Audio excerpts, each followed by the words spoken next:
Chargesheet नहीं देता है सीबीआई। ये सीबीआई क्या जांच करेगा? आप सुप्रीम कोर्ट के चीफ जस्टिस के मॉनिटरिंग में आप जांच करवाइए। पहले आप कानून बनाइए ना। अब कानून क्यों नहीं बना और कानून सिस्टम क्यों नहीं उसको फॉलो करता? बच्चे डिप्रेस में चले जाते, बच्चे आत्महत्या कर लेते हैं और उसके बाद आप क्या करते हैं? भाई सिस्टम को बदलो ना। अगले बार नीट्स पेपर क्वेश्चन लीक हुआ था, एग्जाम कैंसिल किए थे क्योंकि सारे नेता और पदाधिकारी के बेटा बेटी एग्जाम दे रहे थे, इसलिए आपने अगले बार नहीं किया। अगले बार आम आदमी नहीं थे और इस बार आम आदमी के बच्चे हैं। 3 में हुआ, 3 तारीख को हुआ, आज आप उसको कैंसिल कर रहे हो। सबसे बड़ी बात है कि नीट्स या इंजीनियरिंग, जेई, ये जितने एग्जाम हो रहे हैं वो पेपर लीक आउट कैसे होता है। तीसरी चीज, सीधा इस बात को जानिए कि ये पेपर क्वेश्चन आए बनाता कौन है? कोचिंग, बड़ी कोचिंग, और आप कोचिंग पर कार्रवाई नहीं करते हो। इस बार क्या हुआ? बगैर मशीन में गए हुए क्वेश्चन बनी नहीं, पहले ही पेपर लीक आउट हो गया, 600 का नंबर दे दिया गया। पहली बार क्या हुआ कि जहां छपती थी वहां से लीक आउट हो गया। उसके पहले क्या हुआ? लॉकर में क्वेश्चन था, वहां से लीक आउट हो गया। और लॉकर के जो की पॉट होता है वो किसके पास होता है? पासवर्ड 2 आदमी के पास। और क्वेश्चन जो जाता है तो वो क्वेश्चन बनाता कौन है? कोचिंग और सीनियर मोस्ट पदाधिकारी। ये कोचिंग माफिया को आप अरेस्ट क्यों नहीं कर रहे हैं अभी तक? और उसको डर क्यों नहीं है? इसीलिए डर नहीं है कि उनको 2 से 3 महीना, 1 महीने के अंदर बेल मिल जाती है, साल भर के अंदर उन्हें सजा नहीं होती है, उन्हें स्पीडी ट्रायल नहीं दिला पाता है। करोड़ों अरबों रुपये वो फेंक देता है क्योंकि उससे वो कमा लेता है। चार्जशीट नहीं देता है सीबीआई। ये सीबीआई क्या जांच करेगा? आप सुप्रीम कोर्ट के चीफ जस्टिस के मॉनिटरिंग में आप जांच करवाइए। सीबीआई का क्या मीनिंग है भाई? तोता जो सरकार चाहेगी वो होगा। पहले आप कानून बनाइए ना। आप कानून क्यों नहीं बना रहे? और कानून सिस्टम क्यों नहीं उसको फॉलो करता है? आप हमको बताइए कितने बार पेपर लीक आउट हुए? 700 में 100 से ऊपर। बच्चे डिप्रेस में चले जाते हैं, बच्चे आत्महत्या कर लेते हैं। 2 साल से बच्चे नीट्स की तैयारी करते हैं, जेई की तैयारी करते हैं, और उसके बाद आप क्या करते हैं? जो तैयारी किए हुए बच्चे हैं, जिनके पास पैसे नहीं हैं, वो तो डिप्रेस में चला जाता है। फादर मदर भी चिंतित हो जाता है। और जो उसकी बच्चों की कंटिन्यूटी रहती है 2 साल की, वो उस माइंडसेट से एग्जाम देता है। और उसके बाद फिर वो माइंडसेट क्या होगा? क्या हमारे बच्चे उस लेवल में मेंटल पीस रहेंगे? 27 लाख बच्चे, हमें आप बताइए ना। तो इसीलिए सरकार इस देश के लिए संकट बन गया है, बोझ बन गया है। सरकार इस कंट्री को कोलैप्स कर दिया है।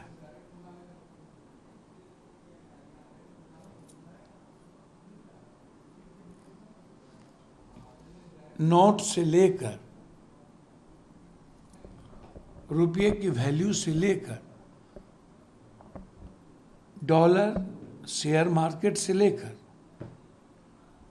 जीएसटी, नोटबंदी, कोरोना, डीजल, पेट्रोल, गैस, किसान, अग्निवीर, युवा की बेरोजगारी, अग्निवीर में भी लोग जले थे, आप TR4 में दो दो सब कैसे लेंगे एग्जाम भाई? एक मेंस भी और दूसरा कभी तो था नहीं। आप क्यों बोझ पर बोझ डाले जा रहे हो? तो परिस्थिति बहुत बुरी है, हालात अच्छे नहीं हैं। हर चीज में यह संकट का विषय हो गया है। यह सरकार देश के लिए खतरा बन चुका है, यह सरकार आम आदमी के लिए। इसीलिए हमें बड़ी लड़ाई लड़ने की जरूरत है। और मैं सरकार से मांग करता हूं कि आप बताइए, बार बार हर एग्जामिनेशन का पेपर लीक आउट क्यों होता है? ये संजोग है या भागीदारी है? कोई इत्तेफाक नहीं हो सकता, कोई संजोग नहीं हो सकता। हर बार क्वेश्चन पेपर लीक आउट होना ये संजोग नहीं हो सकता। ये कंप्लीट कोचिंग माफिया पदाधिकारी और सरकार की, एजुकेशन मिनिस्टर की भूमिका है। एजुकेशन मिनिस्टर को अविलंब रिजाइन करना चाहिए, सरकार को बर्खास्त कर देना चाहिए, CBI इंक्वायरी मॉनिटरिंग में होना चाहिए और सिस्टम को बदलिए। एग्जाम को कैंसिल करने से कुछ नहीं होगा। ये नहीं भरना होगा, ये नहीं भरना होगा। बच्चे आत्महत्या कर रहे हैं, रोड पे लड़ रहे हैं, कल आप केस करके डाल दीजिएगा, उसकी भविष्य को समाप्त कर दीजिएगा। इसलिए इस देश में हमारे बच्चे, प्रतिभावान बच्चे सुरक्षित नहीं हैं। माफियाओं का बच्चा, नेताओं का बच्चा, पैसे वालों का बच्चा सुरक्षित है। Middle class, common class, lower class पढ़ने वाले बच्चे बिल्कुल इन्हें मारने की तैयारी है इस सरकार के द्वारा। यह सरकार युवाओं के हित में, छात्र के हित में, किसानों के हित में, महिलाओं के हित में कभी नहीं है। PM ने लोगों से एक बार फिर से आग्रह किया, जिस तरीके से जो युद्ध चल रहा है पश्चिम एशिया संकट पर, कहा है कि फ्यूल बचाए, WHO या ऑनलाइन क्लासेस सोना ना खरीदे इसको। ये तो आप कहते थे कि जेवर की चोरी होगी,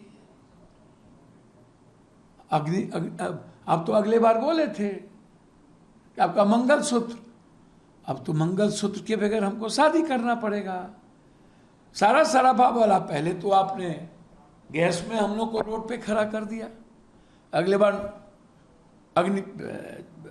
कोरोना में हम लोग को रोड पे चला दिया, शमशान में लाइन लगवा दिया, उसके पहले नोटबंदी में हमको मरवा दिया, उसके पहले किसान आंदोलन में हमको मरवा दिया, अब गैस में मरवा रहे हो, डीजल पेट्रोल। इसके पहले भारत के इतिहास में कभी ये संकट सुने? तब तो आप गाली गलौज दे रहे थे मनमोहन सिंह जी को। और कभी आपने सुना कि सोना ना खरीदो? हर दिन GST में आप छोटे व्यापारी को मार दिए, अब आप सराफा वाले को मार रहे हो। मोदी जी और बीजेपी के लोग क्या चाहते हैं?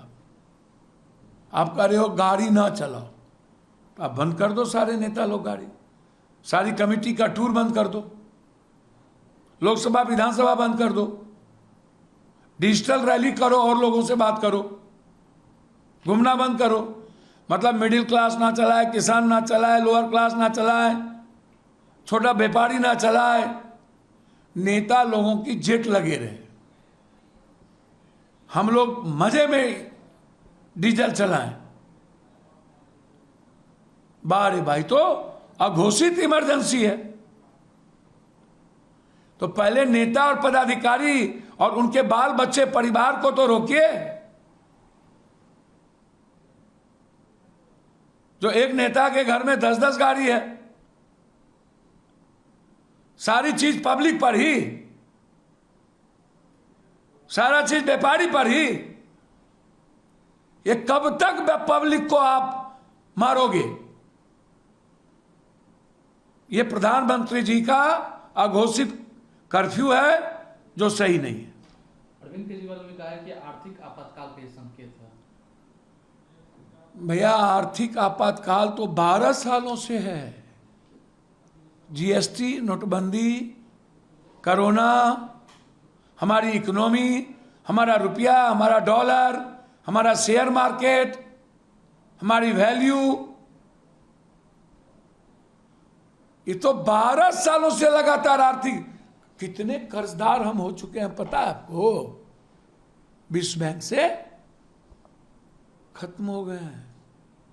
एक व्यक्ति को 3 लाख करोड़ का कर्जा दिया है इन्होंने, और एक व्यक्ति को 2 लाख करोड़, 2 व्यक्ति को 5 लाख करोड़। आर्थिक दिवालिया। वो तो जब से आए सारा पैसा राजनीति पर, चुनाव पर, सत्ता पर, हर साल 4 ठो विधानसभा पर, खैरात पर, फल्ला फ्री, फल्ला फ्री, फल्ला फ्री, फल्ला फ्री,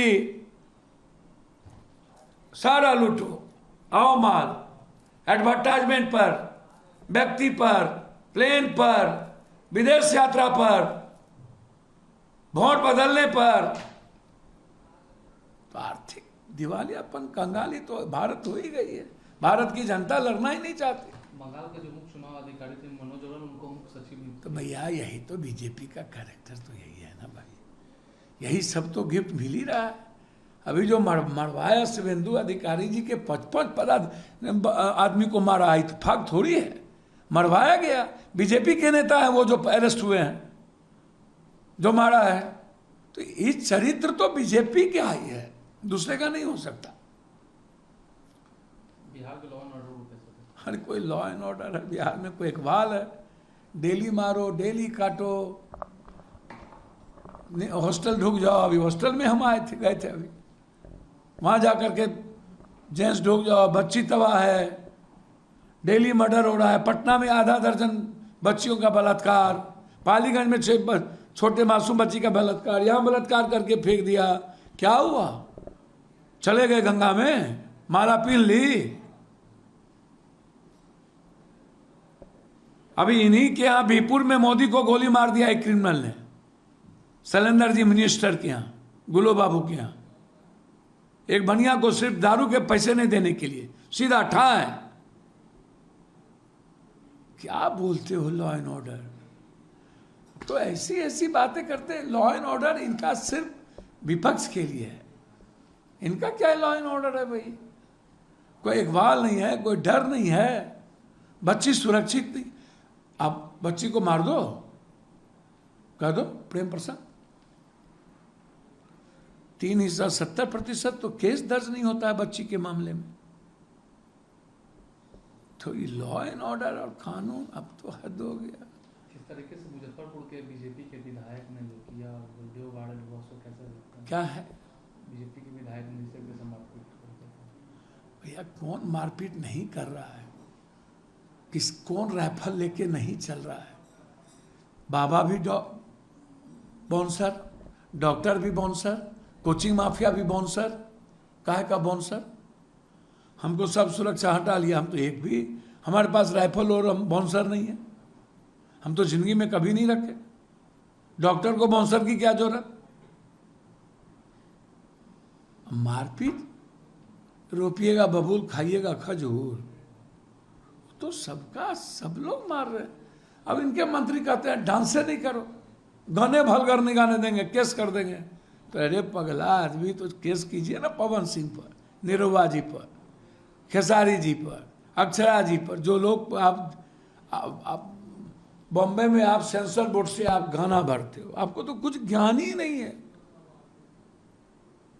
अल्लर बल्लर बोलता रहता है ये लोग, ऐसा कर देंगे, डीजे रोक देंगे, डेली डीजे बजता है। सर एक कोचिंग माफिया 40-40, 60 बाउंसर लेके चलता है।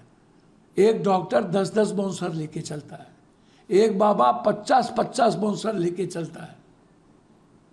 आप कर रहे हैं मारपीट। मारपीट, गाली गलौज, तो ये बिहार का संस्कृति है, संस्कार है। बिहार यदि नहीं गरियाएगा तो फिर बिहार का मतलब क्या?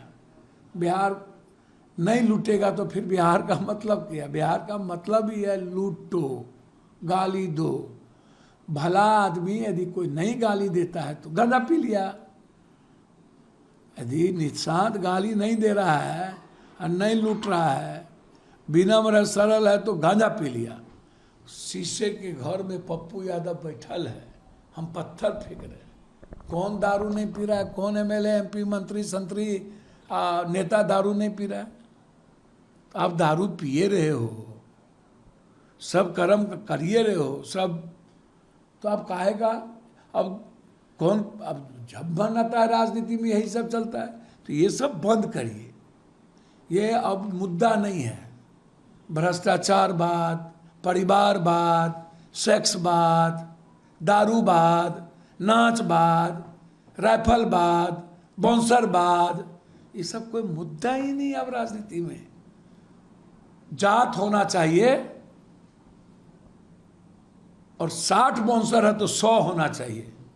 यदि एक को मारे हैं तो गलत किए हैं, आप तो मेरा जात नहीं है, और 100 को मारिए तब आप मेरा जात है। अब कोई मतलब है? देखते नहीं है आप लोग भी, सोशल मीडिया और वाला भी जितना बलात्कारी और है उसका वोट चलाता है। जो कई बलात्कार के केस में फसल था उस सब का यूट्यूबर सब घुस घुस के चलाता है। तो क्या करें भैया? तो मार काट नहीं करेगा एमएलए एमपी तो फिर उसका पहचान जात में कैसे होगा और पार्टी में कहाँ से पहचान होगा? हदे हो गए। एक मंत्री है जिसका यू में केस चल रहा है ना मुजफ्फरपुर में, तो मंत्री है ना, तो मंत्री संतरी वही बनेंगे जो माफिया है, अपराधी है, बलात्कारी है, वही लोग बनते हैं आजकल मंत्री, विधायक, एमपी। आप जान लीजिए, ये सर्टिफिकेट है। भला आदमी नहीं बनेगा। निशान भला आदमी है, उसको गांजा कह देगा। डीएनए टेस्ट करा लो, यदि गांजा पीता है तो क्या दिक्कत है? और कौन कौन दारू पीता है अपना भी डीएनए टेस्ट करा लीजिए। हद्दे हो गया। खबरों की रणभूमि में यहां शोर नहीं सोच लड़ती है, जहां शब्द नहीं फैक्ट्स वार करते हैं, और हर सवाल खोलता है सच की नई परत।